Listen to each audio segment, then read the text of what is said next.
dear students, in the last class we were discussing about the atoms and molecule, right?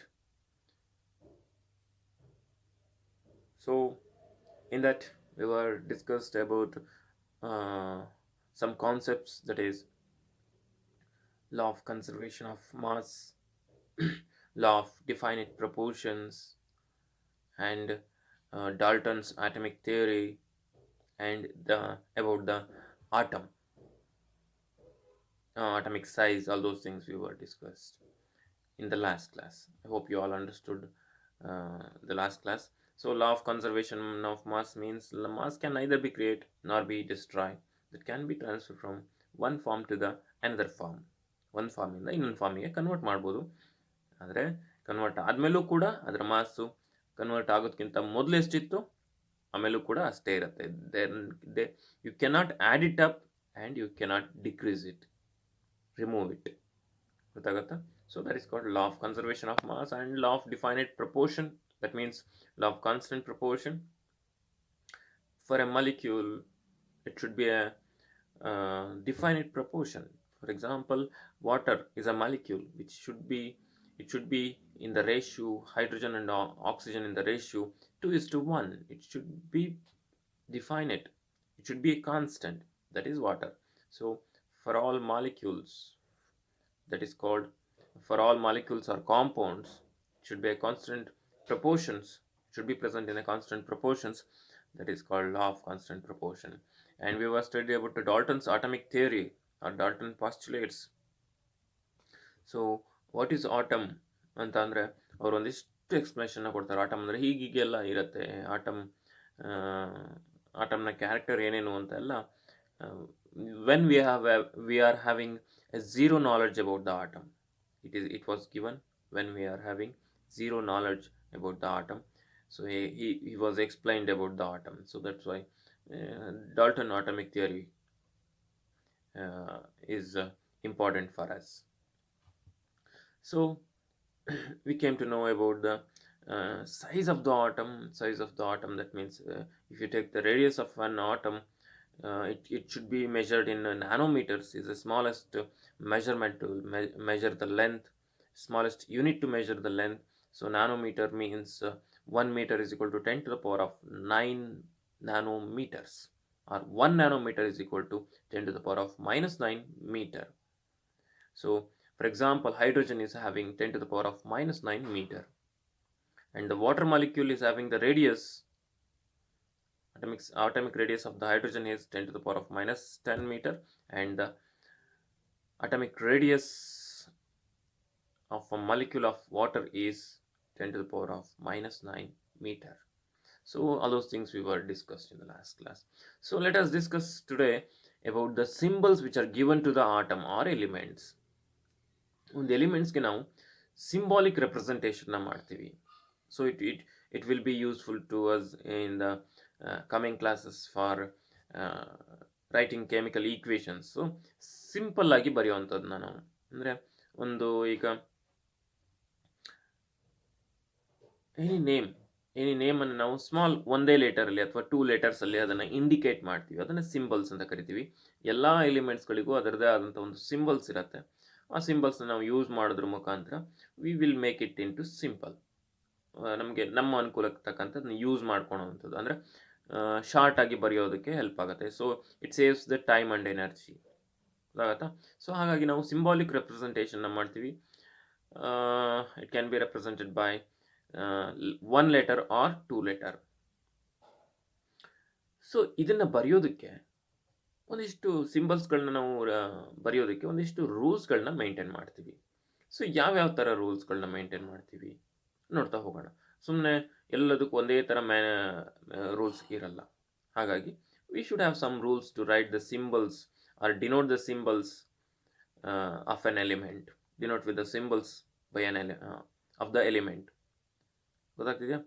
So ಯಾವ್ಯಾವ ಥರ ಸಿಂಬಲ್ಸ್ನ ಕೊಡ್ಬೋದು ನಾವು ಅಂದರೆ ಸಿಂಬಲ್ಸ್ನ ಕೊಡಬೇಕಾದ್ರೆ ಏನು ರೂಲ್ಸ್ನ ಮೇಂಟೈನ್ ಮಾಡ್ತೀವಿ ಅಂತ ನೋಡೋಣ.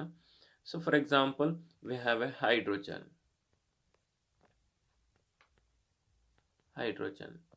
ಸೊ ಇದಕ್ಕೇನು ಸಿಂಬಲು, ಇದನ್ನೆಲ್ಲ ಆಲ್ರೆಡಿ ಕಲ್ತ್ಬಿಟ್ಟಿದ್ದೀರಾ ನೀವು. ನಾನು ಹೇಳಿದ್ದೀನಿ, 6th ಬರ್ಸಿದ್ದೀನಿ ನಾನು ಇದನ್ನ ನಿಮಗೆ. So we have hydrogen. So hydrogen, what is the symbol? We have carbon, for example. What is the symbol? Hydrogen is H, carbon is C ಅಲ್ವಾ. ಸೊ ಇದನ್ನ ನೋಡಿದ್ರೆ ನಿಮ್ಗೆ ಏನು ಅನ್ಸುತ್ತೆ? ಯಾವ ಥರ ಸಿಂಬಲ್ ಕೊಟ್ಟಿದ್ದೀವಿ ನಾವು? we were use the first letter of the name of an element. First letter of the name of an element. ಒಂದು ಎಲಿಮೆಂಟ್ನ ಫಸ್ಟ್ ಲೆಟರನ್ನು ಯೂಸ್ ಮಾಡಿದ್ದೀವಿ ನಾವು. ಗೊತ್ತಾಗ್ತಿದೆಯಾ? So first letter is used as the symbol for the element. ಅರ್ಥ ಆಗ್ತಿದೆಯಾ? First ಲೆಟರನ್ನು use ಮಾಡ್ತೀವಿ. So this is the first rules. ಗೊತ್ತಾಗತ್ತಾ? And first letter should be write in a capital letter. First letter ಯಾವಾಗಲೂ ಯಾವ letter ಆಗಿರಬೇಕು? Upper case or capital letter. Capital letter ಆಗಿರಬೇಕು. ಗೊತ್ತಾಗತ್ತಾ? ಸೊ ಕ್ಯಾಪಿಟಲ್ ಲೆಟರಲ್ಲೇ ಬರಿಬೇಕು ಫಸ್ಟ್ ಲೆಟರ್ನ, ಫಸ್ಟ್ ಸಿಂಬಲ್ ಬರಿಬೇಕಾದ್ರೆ ಒನ್ ಲೆಟರ್ ಇದ್ರೆ it's common capital letter. So 2 letters use ಮಾಡಿದ್ವಿ ಅಂದರೆ, ಕೆಲವೊಂದು ಕಡೆ 2 ಲೆಟರ್ಸ್ ಯೂಸ್ ಮಾಡ್ತೀವಿ, ನಾನು ಹೇಳ್ತೀನಿ. ಸೊ ಅಲ್ಲಿ ಫಸ್ಟ್ ಲೆಟರ್ ಯಾವುದಾಗಿರಬೇಕು? ಕ್ಯಾಪಿಟಲ್ ಲೆಟರ್ ಆಗಿರಬೇಕು. So this is the first rules, that is first letter of the name of the element is taken as the symbol. First letter is from the name of the element is taken as symbol. ಅರ್ಥ ಆಗ್ತಿದೆ ಅಲ್ವಾ? So look at the carbon, look at the boron. Look at the carbon, look at the boron. So these are all used as first letter as the name of the symbol. ಗೊತ್ತಾಗ್ತಿದೆಯಾ? Uranium, sulphur, ಇವುಗಳೆಲ್ಲ ಏನಿದು first ಲೆಟರ್ನ use ಮಾಡಿದ್ದೀವಿ ನಾವು. And coming to some in some cases you can see 2 letters. 2 letters are used as symbol. For example, you know that carbon is the symbol for the carbon is C. Alva, first letter is used as the symbol. And what about the calcium? What about chlorine? So ಈಗ ಏನು ಮಾಡಬೇಕು?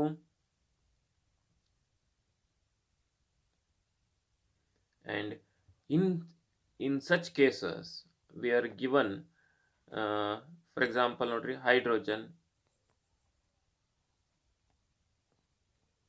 And helium ಇದೆ, hydrogen ಇದೆ. So in this case so ಕಾರ್ಬನ್ಗೆ first letter ಕೊಟ್ಬಿಟ್ಟಿದ್ದೀವಿ ನಾವು. Carbon first letter ಸಿನ use ಮಾಡಿಬಿಟ್ಟಿದ್ದೀವಿ. ಸೊ ಹಾಗಾಗಿ ನಾವೇನು ಮಾಡ್ತೀವಿ? ಫಸ್ಟ್ 2 ಲೆಟರ್ಸ್ನ ತಗೊಳ್ತೀವಿ. ಸೊ ಅವಾಗ ಕ್ಯಾಲ್ಶಿಯಮ್ದು ಸಿಂಬಲ್ ಏನಾಯಿತು? CA. First letter should be write in the capital letter and the second letter should be in the small letter. ಗೊತ್ತಾಗತ್ತಾ? ಸೊ ನೋಡ್ರಿ, ಈಗ 2 ಲೆಟರ್ನ ತಗೊಂಡ್ವಿ ನಾವು. ಗೊತ್ತಾಗ್ತಿದೆಯಾ? ಸೊ 2 ಲೆಟರ್ನ ಯೂಸ್ ಮಾಡ್ತಾ ಇದೀವಿ, ಯಾಕಂದ್ರೆ ಸಿ ಆಲ್ರೆಡಿ ಯೂಸ್ ಮಾಡಿಬಿಟ್ಟಿದ್ದೀವಿ ನಾವು. ಸೊ ಇಲ್ಲಿ ನೋಡ್ರಿ, ಮತ್ತೆ ಕನ್ಫ್ಯೂಸ್ ಆಗಬೇಡ್ರಿ. ಕೆಲವೊಂದು ಕಡೆ ನಾವೇನು ಮಾಡ್ತೀವಿ ಅಂದರೆ, ಇಲ್ಲಿ ಫಸ್ಟ್ 2 ಲೆಟರ್ಸ್ ಯಾವುದಾಗಿದೆ? ಸಿ ಮತ್ತು ಹೆಚ್ ಇದೆ ಕ್ಲೋರಿನ್ಗೆ, ಬಟ್ ಕ್ಲೋರಿನ್ ಸಿಂಬಲ್ CH ಅಲ್ಲ. ಕ್ಲೋರಿನ್ ಸಿಂಬಲ್ ಏನಪ್ಪ ಅಂದರೆ Cl ಅಲ್ವಾ? ಆದರೆ ಸರ್ ಥರ್ಡ್ ಲೆಟರ್ ತಗೊಂಡಿದ್ದೀರಲ್ಲ, ಯಾಕೆ ಅಂತಂದರೆ ಕೆಲವೊಂದು ಕಡೆ ನಾವು ಸೆಕೆಂಡ್ ಲೆಟರ್ನ ಬಿಟ್ಟು ಅನದರ್ ಇಂಪಾರ್ಟೆಂಟ್ ಕ್ಲೋರಿನ್ ಪ್ರೊನೌನ್ಸ್ ಮಾಡಬೇಕಾದ್ರೆ ಇಂಪಾರ್ಟೆಂಟ್, ಹೆಚ್ಚು ಸೈಲೆಂಟ್ ಆದಂಗೆ ಅನಿಸುತ್ತೆ, ಮೈನ್ ಲೆಟರ್ ಅಂತ ಅನಿಸುತ್ತೆ ಅದರಲ್ಲಿ. ಸೊ ಹಾಗಾಗಿ ನಾವು ಅದನ್ನ CLನ ಯೂಸ್ ಮಾಡ್ತೀವಿ. ಗೊತ್ತಾಗ್ತಿದೆಯಾ? ಸೊ ಹಾಗಾಗಿ first letter and another important ಲೆಟರ್ನ ಯೂಸ್ ಮಾಡ್ತೀವಿ ಕೆಲವೊಂದು ಕಡೆ. First letter and another important letter is used as symbol. And ಇಲ್ಲಿ ನೋಡ್ರಿ, ಹೈಡ್ರೋಜನ್ಗೆ ಫಸ್ಟ್ ಲೆಟರ್ ಹೆಚ್ ಕೊಟ್ಬಿಟ್ಟಿದ್ದೀವಿ, ಹೀಲಿಯಮ್ಮು ಬಂದ್ಬಿಡ್ತು. ಹಾಗಾದರೆ ಹೀಲಿಯಮ್ಗೆ ನಾವು ಹೆಚ್ಚನ್ನ ಕೊಡಕ್ಕೆ ಬರಲ್ಲ, ಯಾಕಂದರೆ ಹೆಚ್ ಆಲ್ರೆಡಿ ಒಂದಕ್ಕೆ ಸಿಂಬಲ್ ಆಗಿ ಕೊಟ್ಟಿದ್ದೀವಿ. ಹಾಗಾಗಿ ಹೀಲಿಯಮ್ನ ನಾವೇನು ಮಾಡ್ತೀವಿ? HE ಅಂತ ಫಸ್ಟ್ 2 ಲೆಟರ್ನ ತಗೊಳ್ತೀವಿ. Capital letter H and small letter E is the symbol for HE is the symbol for helium. So ಈ ಥರ ನಾವು ಸಿಂಬಾಲಿಕ್ ಆಗಿ ರೆಪ್ರೆಸೆಂಟ್ ಮಾಡ್ತಾ ಹೋಗ್ತೀವಿ. ಗೊತ್ತಾಗ್ತಿದೆಯಾ? ಸೊ ನೆಕ್ಸ್ಟು ಸೊ ಈ ಥರ ಈಗ ಒಂದು ನಾವೇನು ಕಲ್ತ್ವಿ? ಫಸ್ಟ್ ರೂಲ್ಸ್ ಏನು? first letter should be used as a symbol, should be written in a capital letter, and in some cases first two letters is used as a symbol. First letter should be capital and second letter should be in small, and first letter and another important letter is used as a symbol. So ಈ ತರ ರೂಲ್ಸ್ಗಳನ್ನ ಓದ್ತಾ ಹೋಗ್ತೀವಿ ನಾವು. So ಅದಾದ್ಮೇಲೆ ನೋಡ್ರಿ, another important letter use ಮಾಡೋದಕ್ಕೆ ನಾನು ಇನ್ನೊಂದು ಹೇಳೋದಾದ್ರೆ ಮೆಗ್ನೀಷಿಯಂ.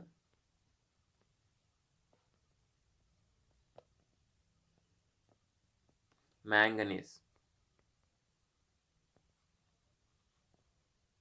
ಇವುಗಳು ನೋಡ್ರಿ ಏನಾಗಿದೆ, ಫಸ್ಟ್ ಲೆಟರ್ ಇಲ್ಲಿ ಎಮ್ ಎ ಇದೆ. ಎಮ್ ಎ ಯೂಸ್ ಮಾಡಲ್ಲ ನಾವು. ಏನು ಯೂಸ್ ಮಾಡ್ತೀವಿ?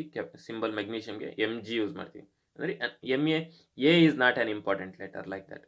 So M G in the pronunciation of magnesium, G is important. That's why Mg is used in that. And in case of manganese, Ma is again, Ma is not used here. So Mn is used. Manganese symbol ಏನು? Mn. ಅರ್ಥ ಆಗ್ತಿದೆ ಅಲ್ವಾ?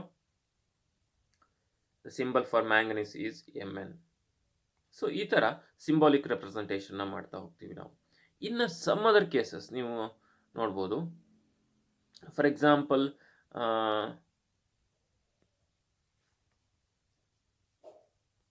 sodium. What is the symbol for sodium? Sodium the symbol ಏನು? S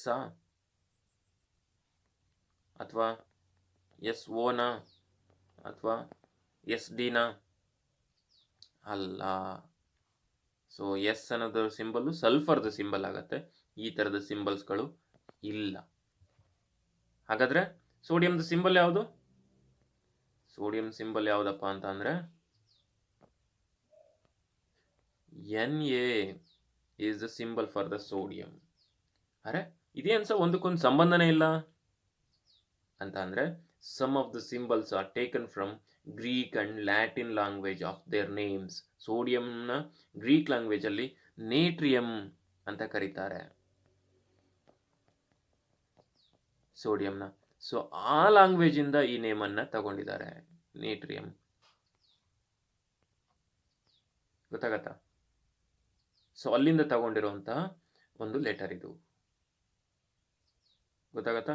so ಹಾಗೇನೆ ಗೋಲ್ಡ್ಗೆ ಸೋಡಿಯಂಗೆ Na ಅಂತ ಕರೀತಾರೆ. It is taken from Greek language.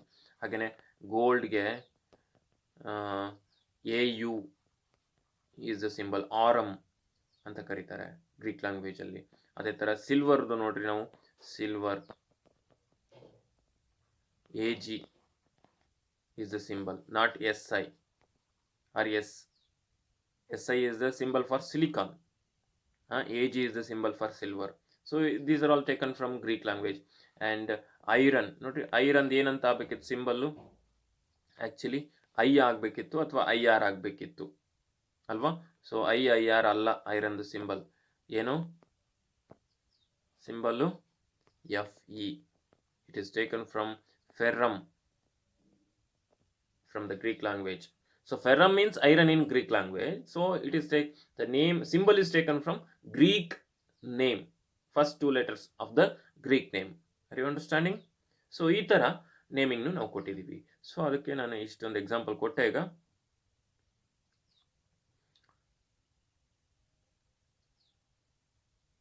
So silver ಇದೆ ನಿಮ್ಗಲ್ಲ ಈ ತರ. ಪೊಟ್ಯಾಷಿಯಂ, ಇದು ಹಂಗೇನೆ. ಪೊಟ್ಯಾಷಿಯಂ PO ಅಲ್ಲ, P ಅಲ್ಲ, ಫಾಸ್ಫರಸ್ ಬಂದ್ಬಿಡತ್ತೆ ಅದರಲ್ಲಿ, K. ಗೊತ್ತಾಗತ್ತಾ? ಲೆಡ್ ನೋಡ್ರಿ. ಸೊ ಈ ತರ ಇದೆ. ಈ ತರ ರೂಲ್ಸ್ಗಳಿದಾವೆ ಮಕ್ಕಳೇ. ಗೊತ್ತಾಗ್ತಿದೆ ಅಲ್ವಾ? ಸೊ ಈಗ ನೀವು ನಾಳೆ ನಿಮಗೆ ಹೋಮ್ವರ್ಕ್ ಏನಪ್ಪ ಅಂತ ಅಂದರೆ, ಯು ಜಸ್ಟ್ ಮೇಕ್ ಕಾಲಮ್ಸ್ ಮಾಡಿ, ಈ ರೀತಿ ಕಾಲಮ್ಸ್ ಮಾಡ್ಕೊಬೇಕು. ಇಲ್ಲಿ ಫಸ್ಟ್ ಲೆಟರಲ್ಲಿ ಯಾವ್ದು ನಾವು ಫಸ್ಟ್ ರೂಲ್ಸ್ ಓದಿದ್ವಲ್ಲ, ಫಸ್ಟ್ ಲೆಟರ್ನ ಯಾವ್ದು ತಗೊಂಡಿದ್ವಿ ಅಂತ, ಆ ಎಲಿಮೆಂಟ್ಸ್ಗಳನ್ನು ಬರೀತಾ ಹೋಗ್ರಿ.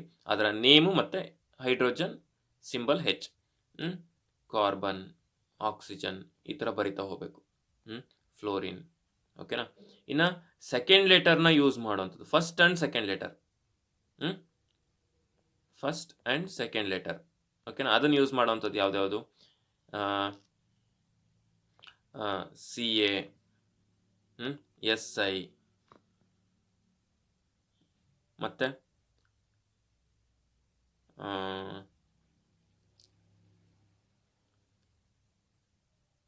CASI ಈ ಥರ ಬರ್ತವೆ. ಅಂದರೆ ಫಸ್ಟ್ ಮತ್ತು ಸೆಕೆಂಡ್ ಲೆಟರ್ ಎರಡನ್ನೂ ಒಟ್ಟಿಗೆ ಯೂಸ್ ಮಾಡೋವಂಥವು ಯಾವ್ದ್ಯಾವುದು ಅಂತ ಬರ್ಕೊಂಡು ಹೋಗಬೇಕು. ಗೊತ್ತಾಗ್ತಿದೆಯಾ? ಅದಾದಮೇಲೆ first letter and important letter ಇನ್ನೊಂದು ಯಾವುದು, ಅಲ್ಲಿಗೆ MG ಫಸ್ಟ್ ಲೆಟರ್ ಮತ್ತು another important letter MG, MN, chlorine, CL. So ಈ ಥರ. ಆಮೇಲೆ from Greek language, Greek or Latin, ಅಲ್ಲಿಂದ ತಗೊಂಡಿರೋ ಯಾವುದು AU, ಸೋಡಿಯಂ, ಸಿಲ್ವರ್, ಈ ಥರ ಒಂದು ಟೇಬಲ್ ಹಾಕಬೇಕು. ವಿತ್ ನೇಮ್ಸ್ ಇರಬೇಕು, ಸಿಂಬಲ್ ಪ್ಲಸ್ ನೇಮ್. ಗೊತ್ತಾಗುತ್ತಾ? ಸೊ ಈ ಥರ ಒಂದು ಟೇಬಲ್ ಮಾಡಿಕೊಂಡು ನೀವು ನಿಮ್ಮ ಪಿರಿಯಾಡಿಕ್ ಟೇಬಲ್ನ ಇಟ್ಕೊಂಡ್ರೆ ಸಿಗುತ್ತೆ ನಿಮಗೆ. ಒಂದು ಪಿರಿಯಾಡಿಕ್ ಟೇಬಲ್ ಅಂತ ನಿಮ್ಗೆ ಬೇಕಾದರೆ ಗೂಗಲಲ್ಲಿ ಸರ್ಚ್ ಮಾಡ್ಕೊಳ್ರಿ, ಪಿರಿಯಾಡಿಕ್ ಟೇಬಲ್ ಓಪನ್ ಆಗುತ್ತೆ. ಅಥವಾ ಪ್ಲೇಸ್ಟೋರ್ಗಳಲ್ಲಿ ನಿಮಗೆ ಆ್ಯಪ್ ಸಿಗುತ್ತೆ, ಏನು ಪಿರಿಯಾಡಿಕ್ ಟೇಬಲ್ ಅಂತ ಆ್ಯಪ್ ಸಿಗುತ್ತೆ. ಅದರಲ್ಲಿ ಎಲ್ಲ ಡೀಟೇಲ್ ಬರುತ್ತೆ. ನೀವು ಆ ಆ್ಯಪ್ನ ಡೌನ್ಲೋಡ್ ಮಾಡ್ಕೊಳ್ರಿ ಪ್ಲೇಸ್ಟೋರಿಂದ, ಪಿರಿಯಾಡಿಕ್ ಟೇಬಲ್ ಯಾವುದಾದ್ರೂ ಆ್ಯಪನ್ನು. ಸೊ ಚೆನ್ನಾಗಿರೋವಂಥದ್ದು. ಸೊ ಅದರಲ್ಲಿ ನಿಮಗೆ ಸಿಗುತ್ತೆ. ಸೊ ಅದರಲ್ಲಿ ಅವುಗಳ ನೇಮ್ಸನ್ನು ತಗೊಳ್ರಿ, ನೇಮ್ಸನ್ನು ನೋಡ್ಕೊಳ್ರಿ. ಈ 4 ರೂಲ್ಸಲ್ಲಿ 4 ರೂಲ್ಸಲ್ಲಿ ಯಾವ ರೂಲ್ಸ್ಗೆ ಆ ಸಿಂಬಲ್ನ ನೇಮ್ ಮತ್ತು ಅದರ ಸಿಂಬಲ್ ಅಪ್ಲೈ ಆಗುತ್ತೆ ಅನ್ನೋದನ್ನು ನೋಡಿಕೊಂಡು ಅದನ್ನು ಈ ಕಾಲಮಲ್ಲಿ ಹಾಕ್ರಿ. ಯಾವುದೋ ಒಂದಕ್ಕೆ ಅಪ್ಲೈ ಆಗಿರತ್ತದು. ಗೊತ್ತಾಗತ್ತಾ? And you remember, first letter should be capital and the second letter should be small. There is no symbol for the element with two letters both are in capital letters. ಅರ್ಥ ಆಗತ್ತಾ? ಎರಡೂ capital letters ಅಲ್ಲಿ ಇರುವಂಥ symbol ಇಲ್ಲ. Understood? So ಅರ್ಥ ಆಗಿದೆಯಲ್ಲ ನಾವು ಯಾವ ರೀತಿ ನೇಮಿಂಗ್ನ ಮಾಡ್ತೀವಿ ಎಲಿಮೆಂಟ್ಸ್ಗಳಿಗೆ ಸಿಂಬಲ್ಸ್ನ ಅಂತ. Right, I hope you all understood. So ಈ ಥರ ಒಂದು ಹೋಮ್ವರ್ಕನ್ನು ರೆಡಿ ಮಾಡಬೇಕು ನೀವು. That is your homework.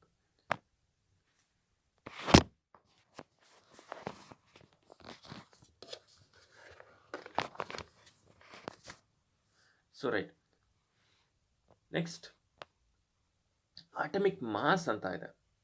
So ಇದುವರೆಗೂ ನೋಡಿದ್ದು ನಾವು ಸಿಂಬಲ್ ಆಫ್ ದ ಎಲಿಮೆಂಟ್. ಗೊತ್ತಾಗತ್ತಾ? ಹಾಗೇನೆ ಅಟಮಿಕ್ ನಂಬರ್ ಅಂತ ಬರುತ್ತೆ ಇದರಲ್ಲಿ ನಿಮಗೇನು ಅಟಮಿಕ್ ನಂಬರ್ ಬಗ್ಗೆ ಹೇಳಿಲ್ಲ, ಆದರೆ ನಿಮ್ಗೆ ಗೊತ್ತಿದೆ atomic number. Hydrogen 1, helium 2, oxygen 8, carbon 6, phosphorus 15, sulphur 16, calcium 20 ಅಂತೆಲ್ಲ ಓದಿದ್ವಿ ನೋಡ್ರಿ.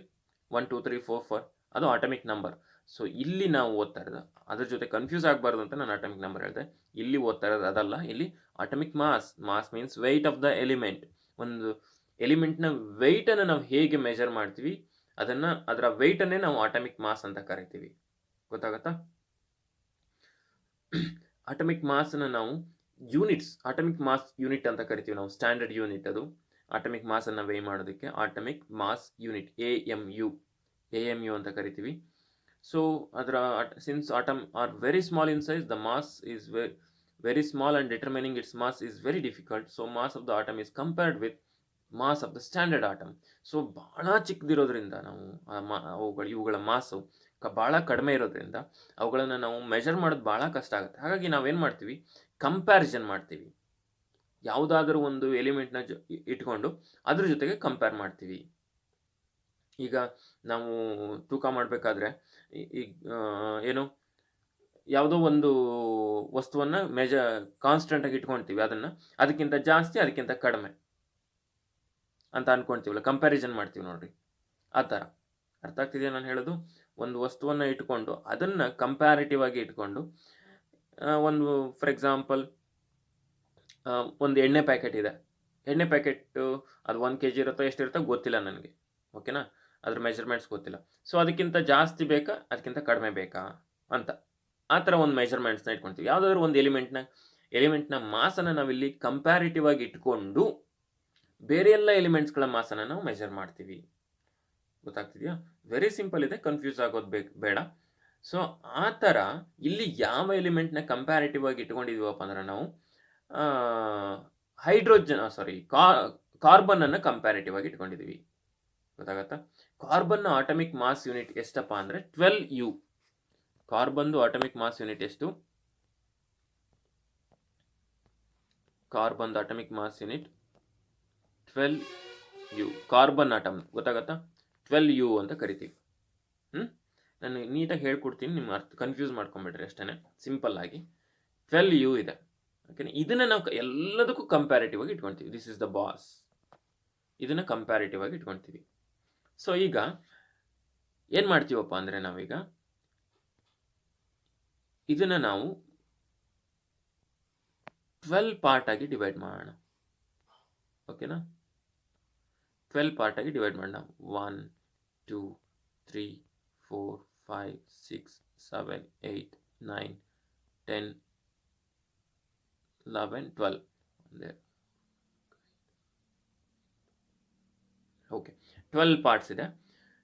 ಈ ಕಾರ್ಬನ್ ಅನ್ನು ಏನಪ್ಪ ಅಂದರೆ, ಕಾರ್ಬನ್ದು ಅಟಮಿಕ್ ಮಾಸ್ ಯೂನಿಟ್ 12 ಅಂತ ಕರೆದ್ವಲ್ವಾ. ಸೊ ಆ ಕಾರ್ಬನ್ ಅನ್ನು ನಾವು 12 ಪೀಸ್ ಮಾಡ್ಕೊಂಡ್ಬಿಟ್ಟಿದ್ವಿ. ಕಾರ್ಬನ್ ನಿಮ್ಮ ಕೈ ಕೊಡ್ತೀನಿ, 12 ಪೀಸ್ ಮಾಡ್ಕೊಂಡಿದ್ದೀರಾ ಅಂತ ಅನ್ಕೊಳ್ರಿ. ಈಗ ನಾವೇನು ಮಾಡ್ತೀವಿ, ಬೇರೆ ಎಲಿಮೆಂಟ್ಸ್ಗಳನ್ನ ವೈ ಮಾಡ್ತಾ ಹೋಗ್ತೀವಿ. ಏನು ಮಾಡ್ತೀವಿ, ಒಂದು ತಕ್ಕಡಿಯಲ್ಲಿ, ಇದು ತಕ್ಕಡಿ ಓಕೆನಾ, ಒಂದು ತಕ್ಕಡಿಯಲ್ಲಿ ಹೈಡ್ರೋಜನ್ನ ಹಾಕ್ತೀನಿ ನಾನಿಲ್ಲಿ. ನಿಮ್ಗೆ ಅರ್ಥ ಆಗುತ್ತೋ ಇಲ್ವೋ ನನಗೆ ಗೊತ್ತಾಗ್ತಿಲ್ಲ. ಹೈಡ್ರೋಜನ್ನ ಹಾಕ್ತೀನಿ ಇಲ್ಲಿ. ಇನ್ನೊಂದು ತಕ್ಕಡಿಯಲ್ಲಿ ನಾನೇನು ಮಾಡ್ತೀನಿ, ಈ ಕಾರ್ಬನ್ ಪೀಸ್ಗಳು 12 ಪೀಸ್ ಇರ್ತಾವಲ್ಲ, ಅದರಲ್ಲಿ ಒಂದೊಂದೇ ಹಾಕ್ತಾ ಬರ್ತೀನಿ. ಫಸ್ಟು ಈ ಒಂದು ಪೀಸನ್ನು ಕಟ್ ಮಾಡ್ಕೊಂಡು ಬಂದು ಇಲ್ಲಿ ಹಾಕ್ತೀನಿ. ಓಕೆನಾ, ಇಲ್ಲಿ ಹಾಕಿದ್ದೀನಿ ಈ ಪೀಸನ್ನು, ಕಾರ್ಬನ್ದು ಒಂದು ಪೀಸನ್ನು ಹಾಕಿದ್ದೀನಿ. ಆವಾಗ ಹೈಡ್ರೋಜನ್ ಸಮ ಆಗಿಬಿಡತ್ತೆ, ತೂಕ ಸರಿ ಆಗಿಬಿಡುತ್ತೆ, ಬ್ಯಾಲೆನ್ಸ್ ಆಗಿಬಿಡತ್ತೆ. ಸೊ ಅಲ್ಲಿಗೆ ಹೈಡ್ರೋಜನ್ದು ಅಟಮಿಕ್ ಮಾಸ್ ಎಷ್ಟಪ್ಪ ಅಂದರೆ 1. ಅಂದರೆ ಕಾರ್ಬನನ್ನು 12 ಪೀಸ್ ಮಾಡಿ ಅದರಲ್ಲಿ 1 ಪೀಸಿಗೆ ಹೈಡ್ರೋಜನ್ನ ತೂಕ ಸಮ ಅಂತ. ಕಾರ್ಬನ್ನ 12 ಪೀಸ್ ಮಾಡಿದ ಮೇಲೆ ಅದರಲ್ಲಿ 1 ಪೀಸ್ ಬರುತ್ತಲ್ಲ, ಅದರ 1 ಪೀಸಿನ ತೂಕಕ್ಕೆ ಹೈಡ್ರೋಜನ್ನ ತೂಕ ಸಮ ಅಂತ. ನಾವು ಆಟಮಿಕ್ ನಂಬರ್ ಬಗ್ಗೆ ಮಾತಾಡ್ತಾ ಇಲ್ಲ, ಇದು ಆಟಮಿಕ್ ಮಾಸ್ ನಂಬರ್, ನೆನ್ಪಿಟ್ಕೊಳ್ರಿ. ಸೊ ನೀವು ಆಟಮಿಕ್ ನಂಬರ್ ಸರ್ ಹೈಡ್ರೋಜನ್ದು ಆಟಮಿಕ್ ನಂಬರು 1 ಅಲ್ವಾ ಸರ್ ಅಂತ ಕೇಳಿದರೆ, ಹೌದು, ಹೈಡ್ರೋಜನ್ದು ಆಟಮಿಕ್ ನಂಬರು 1 ಮತ್ತು ಮಾಸ್ ನಂಬರು ಕೂಡ 1. So you have to remember. ಹಾಗಾಗಿ ನೀವು ಆಟಮಿಕ್ ನಂಬರ್ ಬಗ್ಗೆ ನಾವು ಮಾತಾಡಲ್ಲ ಇಲ್ಲಿ, just you have to remember ತೂಕ, weight of the element. Weight of the element ಬಗ್ಗೆ ಮಾತಾಡ್ತಾ ಇದೀವಿ ನಾವು. So you have to remove about the atomic number from your mind right now. ಅರ್ಥ ಆಗತ್ತಾ? ಸೊ ಆಟಮಿಕ್ ನಂಬರ್ನ ತೆಗೆದಾಕ್ಬಿಡ್ರಿ. ಸೊ ಈಗ ಹೈಡ್ರೋಜನ್ನ ತೂಕ ಎಷ್ಟಪ್ಪ ಅಂದರೆ, ಕಾರ್ಬನ್ನ 12 ಪೀಸ್ ಮಾಡಿದಾಗ ಅದರ 1 ಪೀಸ್ನ ತೂಕಕ್ಕೆ ಹೈಡ್ರೋಜನ್ನ ತೂಕ ಸಮ. ಹಾಗಾಗಿ ಹೈಡ್ರೋಜನ್ದು ಎಷ್ಟು mass number? 1U. Hydrogen mass number 1U. ಗೊತ್ತಾಗತ್ತಾ? ಸೊ ಇದೇ ಥರನೇ ಈಗ ನಾನೇನು ಮಾಡ್ತೀನಿ ಅಂತಂದರೆ, ಇದೇ ಥರನೇ ಈಗ ಈ ಜಾಗಕ್ಕೆ ನಾನೇನು ಹಾಕ್ತೀನಿ ಅಂತಂದರೆ, ಹೀಲಿಯಂನ ಹಾಕ್ತೀನಿ. ಹೀಲಿಯಂ ಹಾಕಿದ್ದೀನಿ ಒಂದು ತಕ್ಕಡಿಯಲ್ಲಿ. ಇನ್ನೊಂದು ತಕ್ಕಡಿಯಲ್ಲಿ ಈಗ ಹೈಡ್ರೋಜನ್ನ 1 ಪೀಸ್ ಹಾಕ್ತೀನಿ, ತೂಕ ಸಮ ಆಗಲ್ಲ. 2 ಪೀಸ್ ಹಾಕ್ತೀನಿ, ತೂಕ ಸಮ ಆಗಲ್ಲ. 3 ಪೀಸ್ ಹಾಕ್ತೀನಿ, ತೂಕ ಸಮ ಆಗಲ್ಲ. 4 ಪೀಸ್ ಹಾಕ್ತೀನಿ. ಈ ಕಾರ್ಬನ್ನ 12 ಪೀಸಲ್ಲಿ 4 ಪೀಸನ್ನು ಇದಕ್ಕೆ ಹಾಕ್ತೀನಿ. ಸೊ ಅಂದರೆ ಇದಿಷ್ಟನ್ನ ಕಟ್ ಮಾಡಿ ತಗೊಂಬಂದು ಇಲ್ಲಿಡ್ತೀನಿ ನಾನು. ಅರ್ಥ ಆಗತ್ತಾ? ಸೊ ಈಗ ಸಮ ಆಗತ್ತೆ ತೂಕ. ಸೊ ಅಲ್ಲಿಗೆ ಇದರ ಆಟಮಿಕ್ ಮಾಸ್ ಯೂನಿಟ್ ಎಷ್ಟಾಯಿತು? 4. ಗೊತ್ತಾಗ್ತಿದೆಯಾ?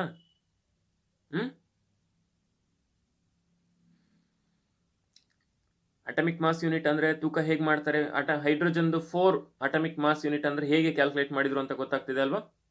So we are taking the carbon atomic mass unit of carbon is taken as a standard.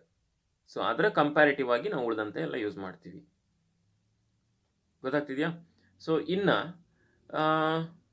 ನೈಟ್ರೋಜನ್ನ ತಗೊಳ್ಳೋಣ ನಾವೀಗ. ಓಕೆ, ಸೊ ನೈಟ್ರೋಜನ್ನ ತಗೊಳ್ಳೋಣ, ಏನಾಗತ್ತೆ ನೋಡೋಣ.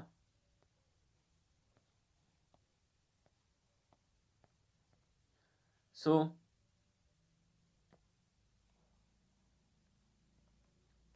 ಒಂದು ಕಡೆ ನೈಟ್ರೋಜನ್ ಹಾಕೋಣ ನಾವೀಗ. ಇನ್ನೊಂದು ತಕ್ಕಡಿಯಲ್ಲಿ ಏನು ಮಾಡೋಣ ಅಂತ ಅಂದರೆ,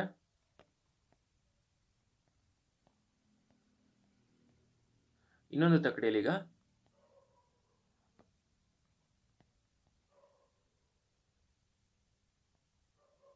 ಇನ್ನೊಂದು ತಕ್ಕಡಿಯಲ್ಲಿ ಕಾರ್ಬನ್ ಪೀಸ್ಗಳನ್ನ ಹಾಕ್ತಾ ಬರೋಣ. ಸೊ ಈಗ ನಾನೇನು ಮಾಡ್ತೀನಿ, 1 ಕಾರ್ಬನ್ ಪೀಸ್ ಹಾಕ್ತೀನಿ, 2 ಕಾರ್ಬನ್ ಪೀಸ್ ಹಾಕ್ತೀನಿ, 3 ಹಾಕ್ತೀನಿ,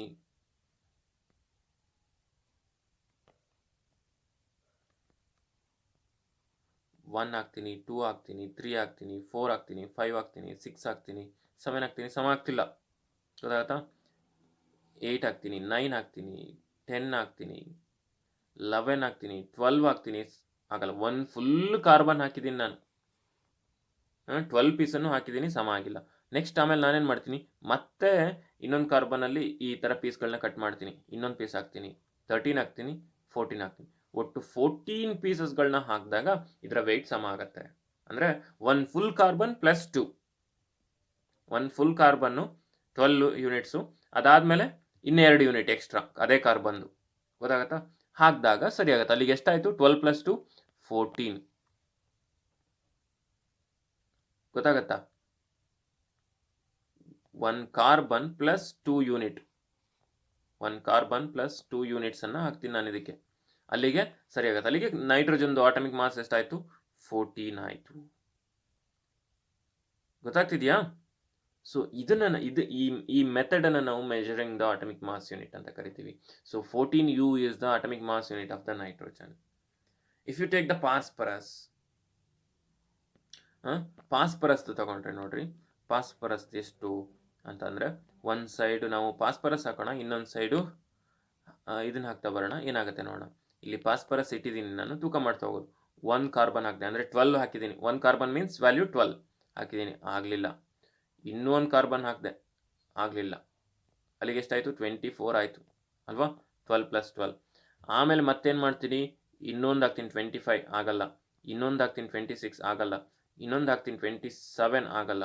ಇನ್ನೊಂದು ಹಾಕ್ತೀನಿ, 28 ಆಗಲ್ಲ. ಇನ್ನೊಂದು ಹಾಕ್ತೀನಿ, 29 ಆಗಲ್ಲ. ಇನ್ನೂ ಒಂದು ಹಾಕ್ತೀನಿ, 30. ಈಗ ಸಮ ಆಗುತ್ತೆ.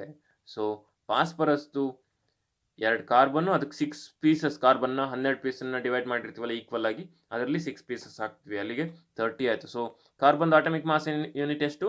30U. ಈ ರೀತಿ ಮಕ್ಕಳೇ ಮೆಜರ್ ಮಾಡೋದು ಆಟಮಿಕ್ ಮಾಸ್ ಯೂನಿಟ್ಸ್ನ. ಗೊತ್ತಾಗ್ತಿದೆ ಅಲ್ವಾ?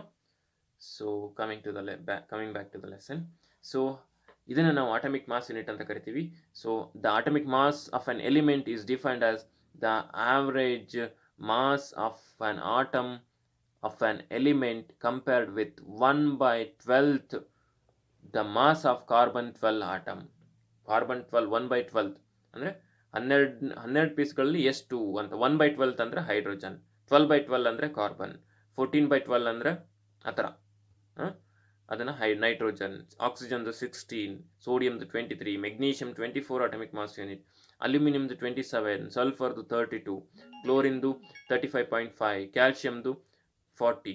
ಈ ರೀತಿ ಆಟಮಿಕ್ ಮಾಸ್ ಯೂನಿಟ್ಸ್ನ ನಾವು ಕ್ಯಾಲ್ಕುಲೇಟ್ ಮಾಡ್ತಾ ಹೋಗ್ತೀವಿ. Take down the question. Define atomic mass of an element. Define atomic mass of an element.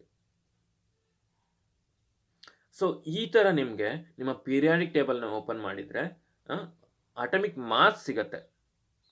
ಇದೇ ಥರನೇ ಒಂದು table ಹಾಕ್ಕೊಳ್ರಿ.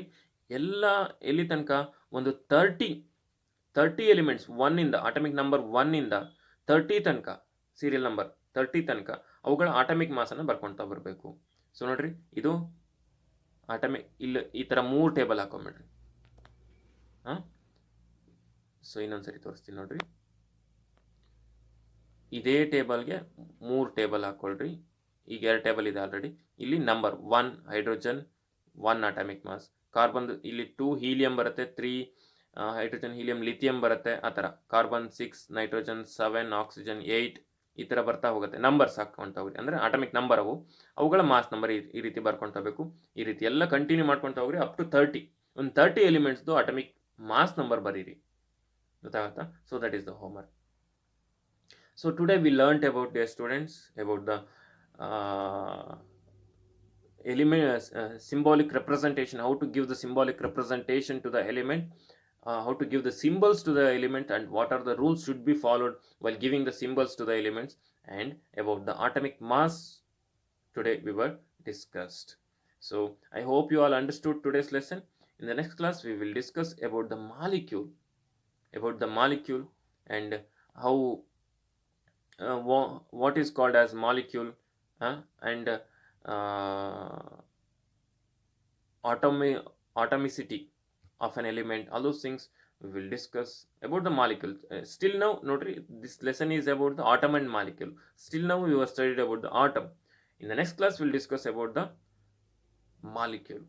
It's also an interesting concept. We will discuss in the next class. I hope you all understood today's lesson. If you are having any questions regarding this lesson, you can ask the questions in the group. So we will meet in the next class. Thank you.